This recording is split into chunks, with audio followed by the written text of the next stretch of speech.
Have you heard of the term sentimental clutter? I bet that you've got some in your house right now. I know I do. Sentimental clutter is items that you don't use, you don't have a need for, and maybe you don't even like. What happens is you end up accumulating sentimental clutter over your life for a variety of reasons, whether that's guilt or you're trying to hold on to memories. And before you know it, you've got a ton of clutter. Maybe you have stuff that's passed down from your parents or your grandparents, aunts and uncles. Maybe your kids have left stuff in the house that you can't get rid of. You just get this emotional attachment to these items, and it's really hard to beat it. I'm gonna share a couple things today. If you are trying to get a handle on your sentimental clutter, I'm gonna give you some tips so that you can tackle whatever project you've got going on. Holding on to sentimental clutter can basically just be stressful and overwhelming. And by the way, I'm not gonna tell you just get rid of your sentimental clutter if you love it, because at that point, if it's something you love, then it is no longer clutter. And we're not getting rid of things that we love. My name's Taryn, thanks for clicking on this video. I make all kinds of videos on how to make your home get better, so let's get started. Okay, so to start, I find sentimental clutter one of the hardest kinds of clutter to get rid of, especially if you're a sentimental person. But the thing about being sentimental, if you think that everything around you is special, then actually nothing is special. So we really have to narrow down what's truly special and what we want to keep. Okay, so number one is to get rid of any guilty feelings. People often hang on to their clutter because they just have that guilty emotion and they hang on to it because they feel bad. Guilt is super unhelpful when you're trying to declutter things. And you don't have to feel guilty when you're evaluating your clutter. Just remember that your loved ones are not your things. I mean, really, the memories that you have of people are inside of you and inside of your mind. They're not inside of an old bowl. When I'm getting rid of sentimental clutter, something that I actually do is a KonMari type of thing, is I actually hold the item and I thank it and I say goodbye to it. And maybe it sounds weird, but it actually really helps me and I feel a lot better getting rid of it at that point. Okay, the next tip is to pass on heirlooms to others in your family or to your friends.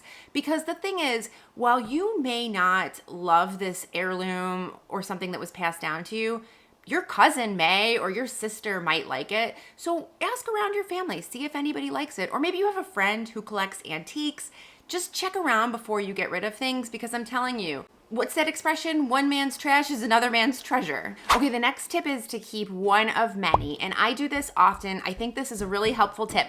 If you've got a number of things in a particular category, instead of keeping all of them, just keep one of them. I actually had to do that when I had my stuffed animals from when I was a kid. I had 20 stuffed animals, and I just picked one or two to keep. I still have them in my attic. Maybe you've got a big set of dishes from your grandmother or someone else. Just maybe pick one set or one dish and just keep one. I also know somebody who had a centerpiece that was passed down from their grandma, and instead of just keeping the whole centerpiece because they didn't love it, they kept the apple, it was a centerpiece of fruit, and they kept the apple and they put that on display and they can just see it and it reminds them of their grandmother. Okay, so the next tip is to choose what to keep. I've kind of shared this tip before, but it's instead of thinking about what you want to get rid of, pick what you're going to keep. And the way that I like to do this is I will look at all of the sentimental clutter that I have and what I'm trying to get rid of, and I will pretend I'm in a thrift store and I will say, okay, what would I buy if I was in the thrift store and I was looking at this today? I like to keep the things that I just feel are the most special or maybe have the most memories, rather than keeping all of the things. So I inherited a lot of my grandmother's dishes and some of her serving dishes. And instead of keeping them all, I simply picked the ones that I have vivid memories of her serving out of at different family dinners. And then instead of keeping these things stuffed in a box, maybe you could make a memory box or something like that and kind of keep everything together so that you've got a special place of a person whose memories you're trying to keep. Okay, the next thing that you can do is to take photos of your items before you give them away or before you get rid of them. That way you can always remember them. If you've got postcards, letters, greeting cards, you can take photos of that. I personally have this problem where I get greeting cards from my family and I can't bring myself to throw them away. I end up keeping them. I have huge stacks of them.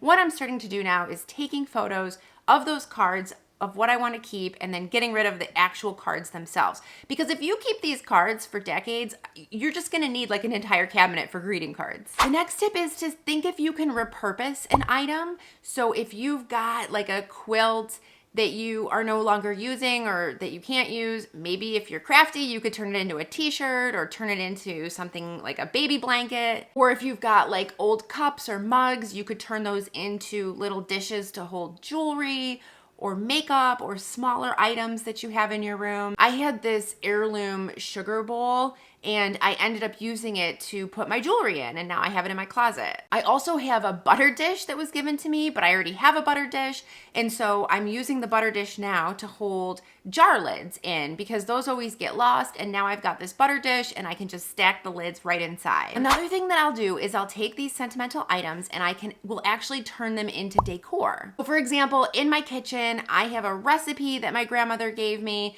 It's for this cake that she used to make, and the recipe's in Ukrainian, and I went ahead and I framed it, and now I can see it every day. It's a nice display and decor in my kitchen, and it just reminds me of her, and ordinarily that piece of paper might have been considered a piece of clutter. So if you've got things like recipes or photos or letters, put them in a frame and put them on display if you can. Or if you've got like a china set and you're just picking the one of many, maybe just put like that particular piece that you've chosen, put it on display in a display cabinet.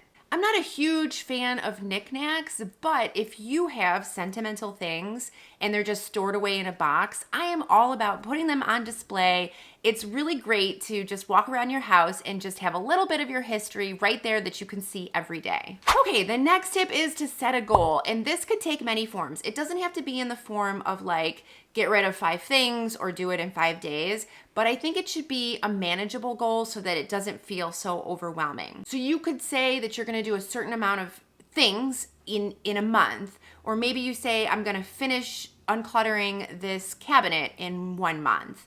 Or maybe you're gonna tackle 1 drawer. I have a box in the attic that I need to go through, and I have given myself until the end of the month to go through that box and decide what I wanna keep. I just think it makes the process seem a little bit more manageable if you're just setting a goal and you know what that is and you're just gonna stick to it. And then next is to take your time. This is not an easy process, especially if you've got a lot of stuff, and you just need to take your time in doing it, because if you blow through it, you don't wanna get rid of something that you wanna keep. You wanna make sure that you truly wanna get rid of it. But I think following these tips and kind of going through them one by one will really help you narrow this down. And really, it's okay to let go of sentimental items. You can't take them with you. There's no need to hang on to them forever. The memories are inside you. They're not around in the version of things. You really just need to focus on those memories rather than focusing on the objects themselves. Okay guys, those are my tips. I hope they help you if you are dealing with sentimental clutter. I think we all are. So let me know in the comments below if you've got any of your own tips and how you deal with your sentimental clutter. I would love to hear them. And I am going to link a video if you want to keep the decluttering going. So go ahead and click on it, and I will see you over there. Thanks so much for watching. Bye-bye.